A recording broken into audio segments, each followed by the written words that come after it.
Eu sei que deve ter muita gente meio triste aí porque é o último dia do carnaval, normal, o feriadão acabou, mas justamente pensando nisso, hoje tem vídeo no canal Música Café. Salve, salve galera, sejam muitíssimo bem-vindos ao canal Música Café. Eu sou o Antenor e hoje eu vou então falar de um fone polêmico que é o Celeste Gumirro.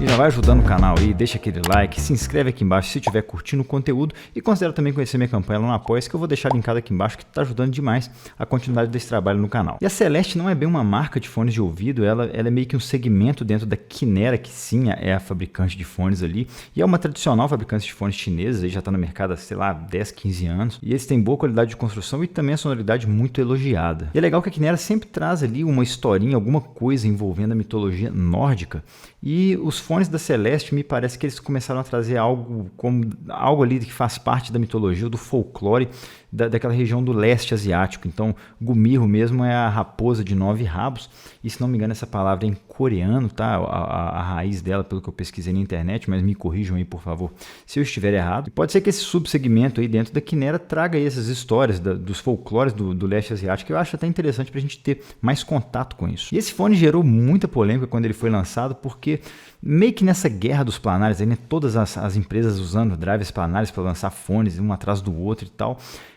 começou a surgir também uma guerra de preço. E aí foi saindo um fone mais barato que o outro, fone barato. E eu lembro que a KZ lançou, acho que foi o PR1, primeira versão do PR1, que veio como fone mais barato. Não lembro se foi ele ou se foi o CCA, mas CCA e KZ é a mesma coisa. Então, uma delas aí lançou um dos fones planares mais baratos do mercado, custava coisa aí de... eu acho que era coisa de $70. Então, assim, antes o mais barato era o Dioco, que era de $100.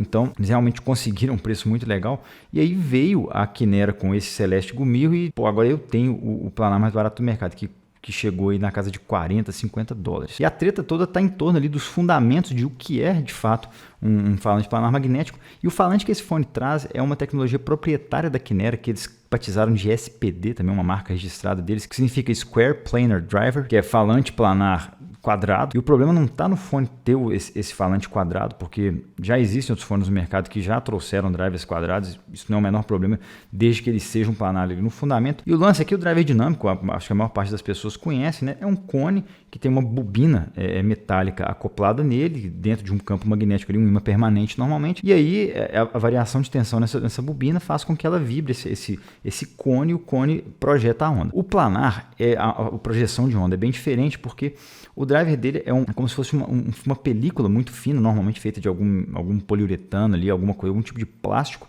e nela você tem incrustado a bobina. Então a bobina ela faz parte do diafragma do driver.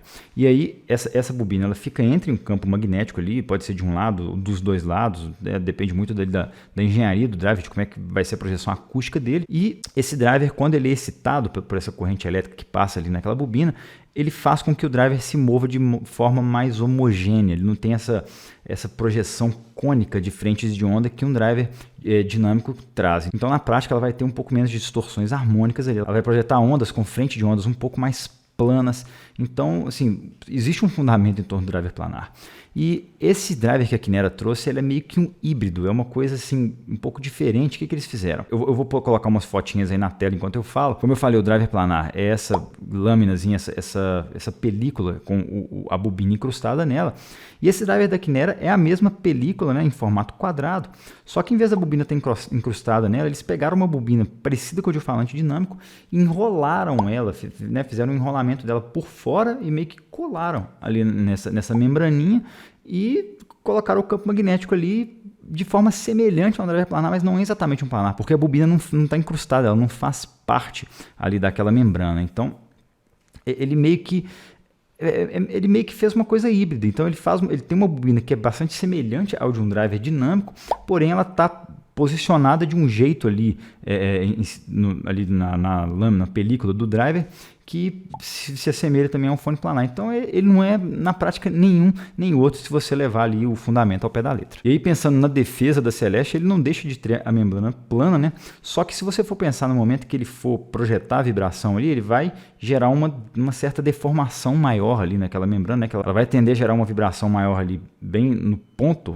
onde a bobina está encostando na película, né? Então ela vai fazer uma vibração gerando uma frente de onda não tão plana assim quanto um driver planar, que é ali incrustado, né, que vai gerar essa frente de onda mais plana. Então assim, ele é um meio termo ali, meio maluco, e de qualquer forma eu acho interessante a Kinera ter trazido essa tecnologia nova e assim, que seja experimentada aí, né, que a galera teste de outras evoluções dela, e quem sabe a gente vai ter um driver interessante, um tipo híbrido ali legal. E o Gumiro custa cerca de 40, 50 dólares e é um fone do tipo intra-auricular híbrido, com uma configuração ali um pouquinho diferente do convencional, igual eu falei, ele traz um falante planar que não é bem um planar, junto com uma armadura balanceada por lado. E o que eu mais gostei nele é que ele tem uma apresentação de baterias bem seca ali, com um punch muito legal, vou falar mais detalhadamente adiante, e ele mostra vozes com uma ótima claridade também. E o que eu menos gostei é que, primeiro, ele tem uma baixíssima impedância e pode ser um problema para muitas fontes, também vou detalhar isso lá na frente. E a construção do fone, ele não me passou muita confiança, apesar dele ser bastante levinho.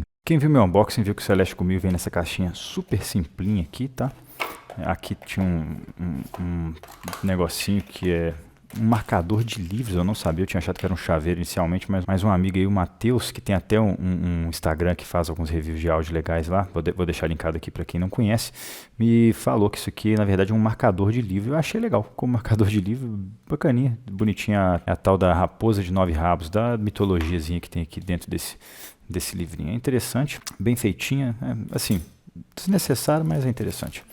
E aqui uma escovinha de limpeza. Os conjuntos de ponteiras são 2 conjuntos diferentes com 3 pares cada, que são bem úteis aí no geral, atendem bem a diversos tipos de formatos de canal auditivo. E aqui a gente tem a capinha, que também é interessante, mas é mais legal para guardar moeda.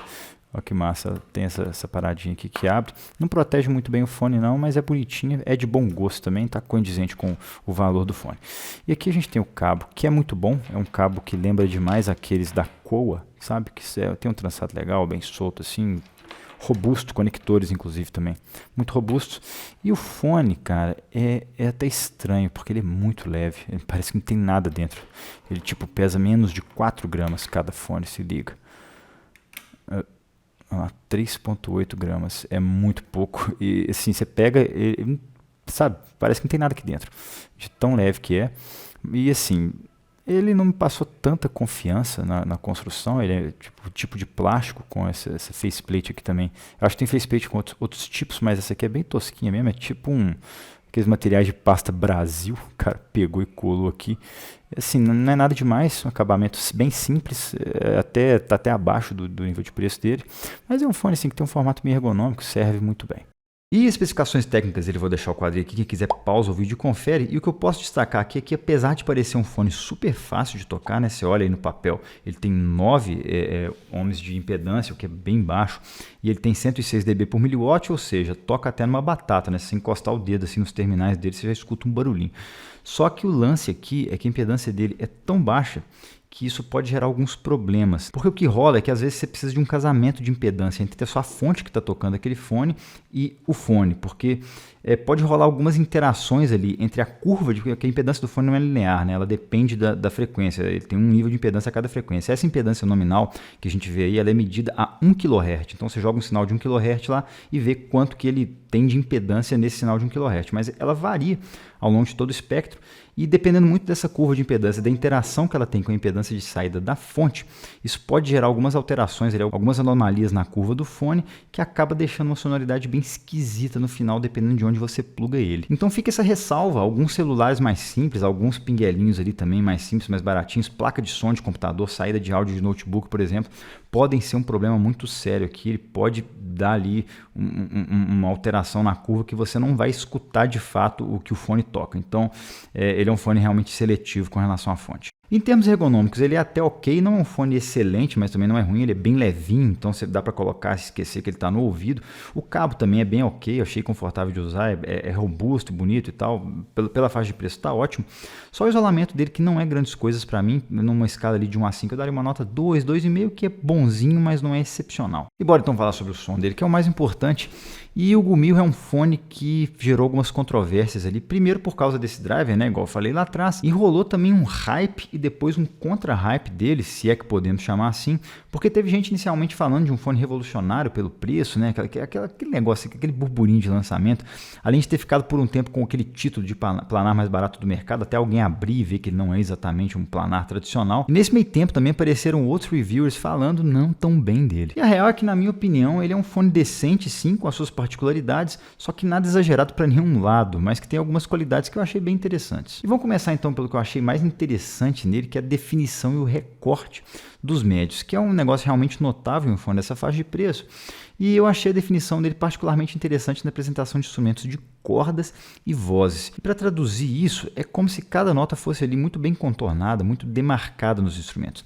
E as vozes ficassem ali com um contorno bem destacado e bem definido, sabe? Com aquele corpo ali bem contornado no espaço. E uma excelente música para exemplificar isso é a Ao Romper da Aurora, da Cell, com o Andreas Kisser no violão de 7 cordas, que o Gumiro mostra as notas do violão com uma excepcional definição e a voz da Cell com um recorte muito bem definido, com um destaque realmente no palco sonoro. É como se ela tivesse mais com aquele contorno mais destacado e trazida para frente. E o álbum dessa música, Um Gosto de Sol, tem uma curiosidade bem legal porque tem a participação especial do Andreas Kisser, que é bem conhecido por ser guitarrista do Sepultura, que aprendeu a tocar violão de 7 cordas só para gravar esse álbum em particular com a Cell. Então, tipo, o cara tocava guitarra, metal pesado e tal, e aprendeu a tocar um instrumento que é hoje tradicional brasileiro só para tocar nesse álbum. Só que, como sempre, essa definição que o Gumiro apresenta vem a um custo. E aqui o custo é que os timbres às vezes tendem para ser um pouco mais duros e não são tão naturais assim.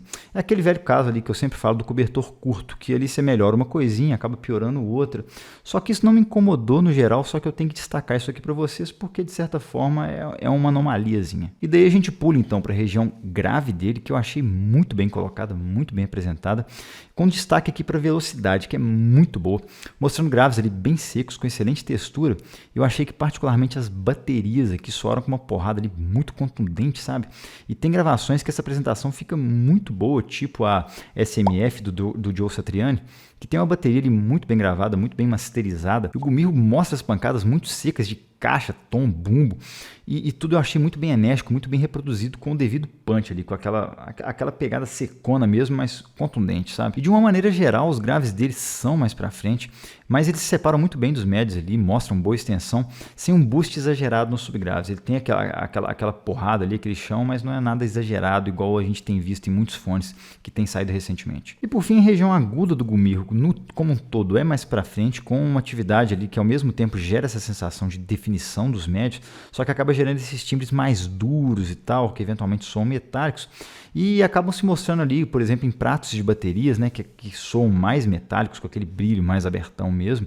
E embora ele não tenha características que eu julgue perfurantes, ele é um fone que, para quem não gosta de muita atividade na região dos agudos, deva passar longe, porque pode realmente incomodar ali. E eu sou um cara que gosta, tem um certo apreço por agudos, mas fica esse alerta. E como comparação, lá no vídeo do KZ S16 Pro, que eu vou deixar linkado aqui em cima, para quem tiver curiosidade, eu falei sobre como os dois se comparam, que estão na mesma faixa de preço, e eu não vou tomar o tempo de vocês nesse vídeo com isso. Bom, gente, vamos então concluir. Na minha opinião, o Celeste Gumiro não é um fone tão ao céu nem tão ao inferno, né? Ele é um fone ok, ele tem algumas características interessantes que podem agradar algumas pessoas. E assim, cara, eu acho foda esses negócios de hype, porque vem um e fala, pô, isso é revolucionário, isso é maravilhoso. Aí um monte de gente compra, aí um maluco na sequência e fala, ah, não, isso aqui é uma merda e não sei o que, e vai, sabe? Eu normalmente não vejo as coisas com essa ótica, nem algo tão revolucionário assim, nem um negócio que é tão lixo. Mas eu tento enxergar ali prós e contras em tudo. E o Gumiro é um fone muito interessante e essa apresentação mais seca de baterias, né, mais seca de batidas eletrônicas também, eu achei muito legal nele. Eu acho que tem gente que pode curtir sim essa contundência que ele tem, esse punch que ele tem, que é muito legal, junto com esse brilho a mais que ele traz, né, que eu sempre deixo alerta que nem todo mundo curte um fone mais brilhante, mas Eu sei que tem gente que gosta, só que isso traz esses timbres um pouco mais duros, um pouco mais metálicos ali, né, de alguns médios, mas que também tem gente que não se incomoda com isso. E sinceramente eu acho que esse driver novo da Kinera, apesar de não ser ali no fundamento um planar magnético, né, um ortodinâmico clássico, eu acho que ele é um driver com um potencial bom, pelo que eu escutei no Gumir. Eu acho que ele tem uns probleminhas. Talvez se ele não tivesse essa armadura balanceada, pode ser que ele fosse um fone mais interessante, com menos agudos, com timbres talvez mais naturais. Não sabemos, né? Teria que testar. Mas com essa apresentação com muito punch, com muita velocidade, tá, uma textura muito legal, eu acho que é um driver que tem potencial sim, né? Eu espero que a Kinera venha aperfeiçoando ele aí ao longo do tempo. Pode ser que seja um driver barato e muito bom. E por causa dessa apresentação, eu acho que o Gumir pode ser um fone muito interessante para retorno de palco para bateristas, por causa desse destaque que ele dá, essa velocidade que ele dá nas pancadas ali, né? Nada embola, nada mistura, ele toca as coisas com presença, com uma autoridade legal, um punch bom, mas assim, tudo muito rapidinho, tudo separadinho. Então, eu acho que pode ser um fone muito interessante para bateristas, apesar de o isolamento dele não ser excepcional, né? Mas isso acaba variando um pouco de pessoa para pessoa, mas pode ser que algumas pessoas tenham um isolamento bem melhor do que o meu usando ele, isso depende um pouco do formato da orelha. E o Celeste Gumir foi enviado pela própria Kinera, e eu deixo o agradecimento aqui a eles não pediram para falar nem bem ou mal, nem nada que pudesse tendenciar o que eu disse aqui, que vocês ouviram somente as minhas sinceras opiniões. É isso, gente, eu espero que o carnaval de vocês tenha sido muito bom, seja pelo feriado, seja pela folia. Forte abraço para vocês, até a próxima e valeu!